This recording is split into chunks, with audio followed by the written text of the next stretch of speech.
You're trying too hard to fix yourself. Every morning you wake up, consume another productivity podcast, force a smile, and promise today will be different. But by 3 p.m., your chest tightens, your vision narrows. You're staring at a glowing screen, completely paralyzed by a lead vest of guilt. What if I told you the self-help industry is actively destroying your neural architecture? They told you to fake it until you make it. They told you to push through the exhaustion. But neurobiology reveals a terrifying truth. Your brain is not software you can override with mere willpower. It is a survival engine, and right now it treats your forced positivity as a lethal threat. In the next few minutes, we will dismantle everything you thought you knew about human behavior. I will show you 3 counterintuitive protocols tested by clinical data and evolutionary history that will measurably transform your productivity, your shattered confidence, and your most exhausting relationships. Not by fighting your biology, but by completely surrendering to it. Let us examine the very first lie. Every day you sit at your desk, staring at the relentlessly blinking cursor. You have 3 critical deadlines, but your hands absolutely refuse to move across the keyboard. Your chest feels tight, your jaw is clenched, you call it procrastination, you call it a humiliating moral failure. Let us take a microscopic look at your bloodstream right now. You're not lazy. You're experiencing a severe cognitive traffic jam. Your prefrontal cortex, the logical manager of your brain, is being violently hijacked by your amygdala. When you try to force focus through sheer brute willpower, you're essentially accelerating a powerful engine while the parking brake is fully engaged. The internal friction generates a highly toxic biological acid. It is called cortisol. And here's the brutal, undeniable metric the productivity industry actively hides from you. When you trigger a stress response by actively shaming yourself for not working, the cortisol flooding your delicate system does not just magically vanish when you try to take a deep breath. It has a strict metabolic half-life of 90 to 120 minutes. That means for the next 2 agonizing hours, your neural pathways are literally bathed in a corrosive chemical designed solely to prioritize surviving a physical predator, not answering a corporate email. For decades, society has brainwashed you into believing that true discipline meant pushing blindly through the pain. But human history shows us a completely different, infinitely wiser survival mechanism. In ancient siege warfare, when a fortress was completely surrounded, outmatched, and starving, the absolute worst military strategy was to waste the rapidly dwindling energy on a futile, panicked counterattack. The greatest master tacticians knew the profound power of a calculated retreat, a tactical, deliberate surrender specifically designed to preserve the core of the army. This historical truth brings us directly to the very first behavioral hack, the protocol of paradoxical surrender. When the agonizing productivity paralysis hits you, you must completely, unconditionally stop trying to work. I do not mean taking a quick 5-minute break to mindlessly scroll through social media. That digital noise only feeds your brain more chaotic data and keeps the neurological alarm ringing. I mean a radical physical disconnection. Step away from the glowing screen immediately. Find a quiet space and physically lie flat on the cold floor. Let your heavy body completely collapse into the gravity of the room. Tell your frayed nervous system out loud that you are completely surrendering the fight for the next 20 minutes. Do not try to meditate. Do not try to plan your afternoon. Just exist as an entirely useless, resting biological organism. By doing this, you're manually pulling the plug on the amygdala's exhausted threat simulation system. You are halting the internal war. The exact moment you forcefully remove the crushing expectation of productivity, the invisible threat instantly vanishes. The cortisol stops leaking into your bloodstream. The physiological cooling protocol finally initiates. You are actively allowing the accumulated metabolic waste to slowly clear from your burning synapses. It will feel utterly terrifying at first, like you are failing the modern capitalist world. But this absolute, unconditional surrender is the exact and only interface your primitive nervous system actually understands. You are not giving up on your goals, your family, or your future. You're simply stepping back and rebooting a critically crashed biological server. The profound quiet relief you feel when you finally stand back up is not some mystical magic.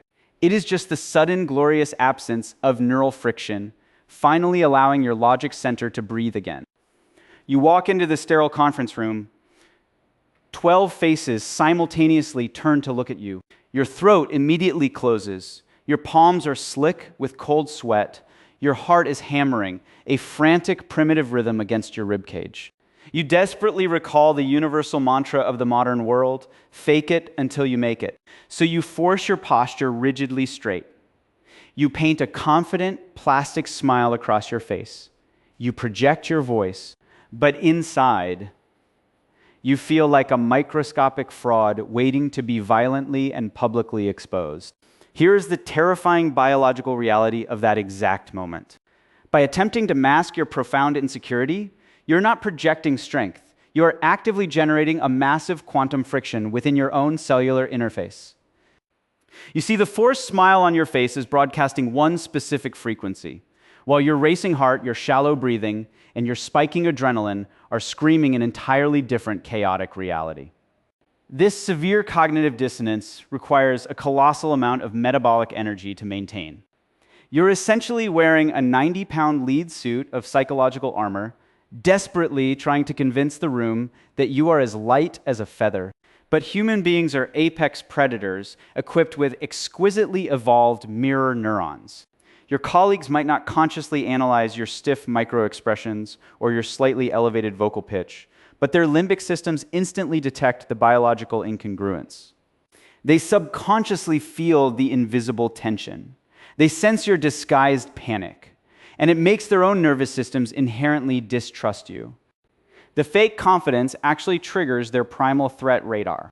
This brings us directly to the second behavioral hack, a protocol rooted in the deepest, most terrifying shadows of the human psyche.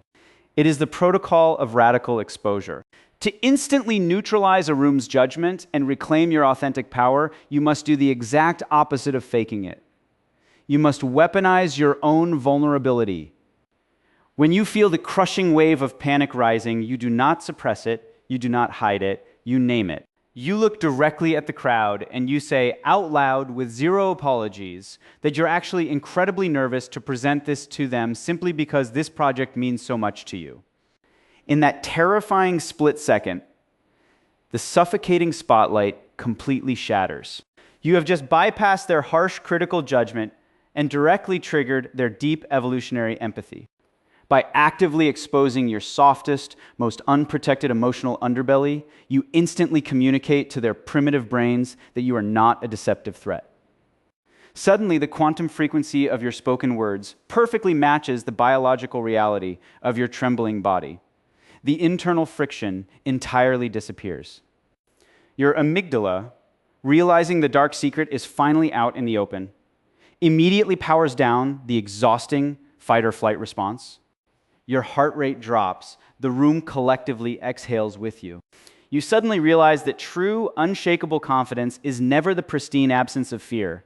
It is the radical, unapologetic ownership of your own terrifying imperfections. You stop performing, and you finally start existing. But this raw, unfiltered honesty is only effective if you are willing to look at the invisible poison that is currently destroying your most intimate, sacred sanctuary at home. It is 7 p.m. at the dinner table. Your partner says something sharply dismissive. You feel a sudden, violent spike of heat in your chest. But you look at your children eating silently across from you. You swallow the anger. You force a tight, closed-mouth smile. You pass the salt. You tell yourself you're being the bigger person. You believe you just saved the family from a traumatic evening. Let us look at the devastating physiological reality of what you actually just did. Suppressed rage does not simply evaporate into the dining room air. It instantly metabolizes into a dense, corrosive biological acid. Your heart rate variability plummets. Your pupils dilate infinitesimally. Your pheromones chemically shift to broadcast a severe state of distress. You think you're hiding it, But your child's developing nervous system is an ultra-sensitive evolutionary radar. It does not listen to your polite words. It reads your biological frequency. Their amygdala instantly detects the invisible, unspoken threat in the room. But because there is no visible conflict to make sense of it, their brain enters a terrifying state of chronic hypervigilance. Here's the most brutal scientific truth you will hear today. By constantly maintaining this toxic artificial harmony, you are not protecting your children. Groundbreaking research in epigenetics over the last 20 years has proven that chronic, unspoken household tension actively alters the way a child's DNA expresses itself. You're literally reprogramming their genetic baseline for stress, ensuring they will carry your exact anxiety into their own marriages 30 years from now. You tell yourself you stay quiet out of pure love. That is a profound delusion of the ego. You stay quiet because your own nervous system is entirely bankrupt, completely unable to afford the heavy metabolic cost of a confrontation.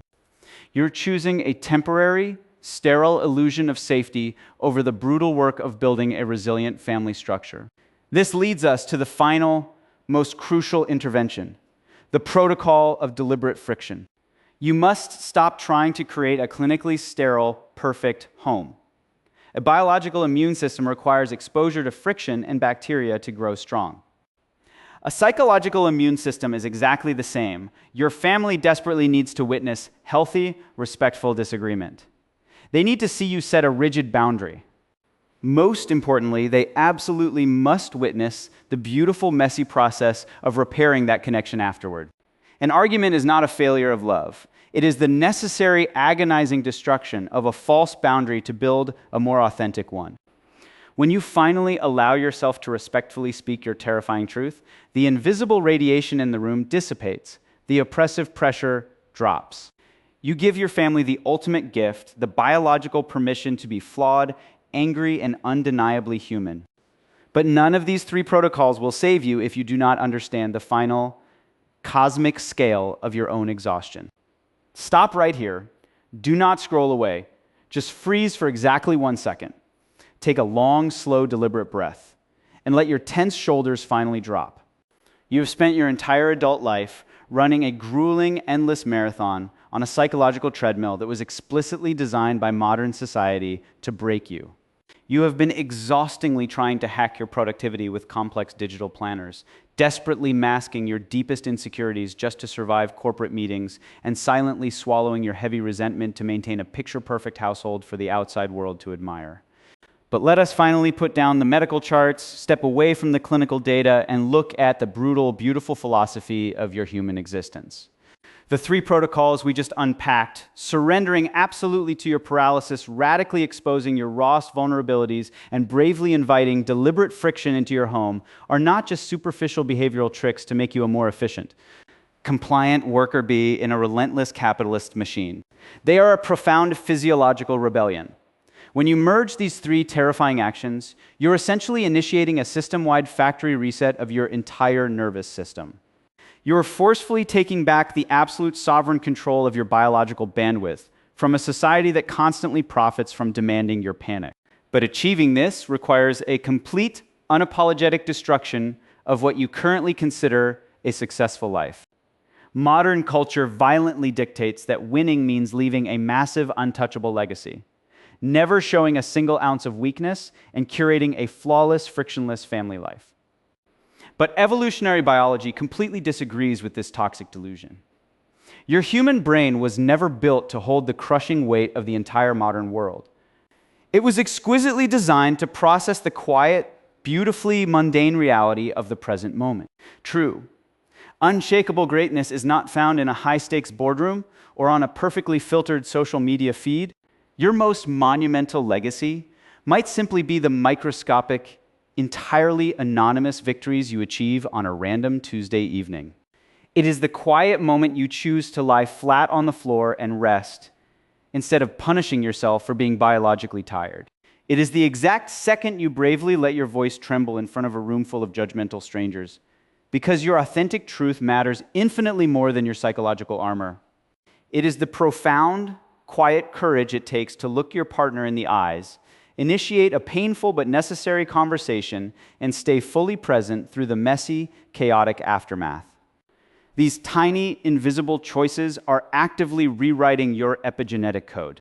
They are silently healing the ancient ancestral trauma stored deep within your DNA, ensuring that your children will not have to fight the exact same internal, exhausting wars that you are fighting right now. You do not need to be a perfectly optimized, hyper-productive machine. The simple, quiet fact that you are actively maintaining a regulated nervous system in a world that is going completely mad is an evolutionary triumph of the highest order. The friction, the tears, the heavy exhaustion, they are not broken bugs in your programming. They are the undeniable, sacred proof that you are beautifully, messily alive. But before you close this video and step back into the chaotic noise of your life, there's one final, terrifying biological illusion we must completely shatter. The final illusion you must break is the belief that you are broken. You are not a defective machine that needs to be hacked, optimized, or fixed by a morning routine. You are a profoundly sophisticated, surviving biological organism. Every time you surrendered to paralysis, every time you exposed your shaking voice, every time you allowed an agonizing argument to happen, you were simply answering the ancient, terrifying call of your own evolution. The world will continuously demand that you sprint on its artificial treadmill. It will beg you to keep masking your pain, to keep swallowing your righteous anger, to keep producing until your very cells collapse. But true sovereignty, the ultimate reward of your human existence, begins entirely from within. It starts the exact moment you look at the heavy, exhausted reflection in the mirror and finally grant yourself the unconditional permission to simply be a messy, unpredictable, breathing human being. You have the absolute right to put down the heavy armor. You have the right to let the perfectly curated version of yourself burn to ash. Because the fire that destroys your false identity is the exact same fire that illuminates your authentic soul. Tonight, when you finally close your eyes, do not count your failures. Feel the quiet, steady rhythm of your pulse. That heartbeat is 1 billion years of survival mechanics working flawlessly to keep you alive. You have already won the only battle that truly matters. Rest now. Breathe. But do not get too comfortable just yet. Because while you're finally making peace with your beautiful, flawed biology tonight, your brain is already busy preparing a completely different trap for tomorrow. These 3 protocols gave you back your power, but they do not stop your neural circuitry from actively deceiving you. In fact, right now, your mind is silently weaving invisible cognitive lies, deep primal biases designed to control your decisions without you ever noticing. Why does your own brain lie to you every single day? And how do you survive a saboteur that lives entirely inside your own head? We will tear down that terrifying biological matrix in the next file.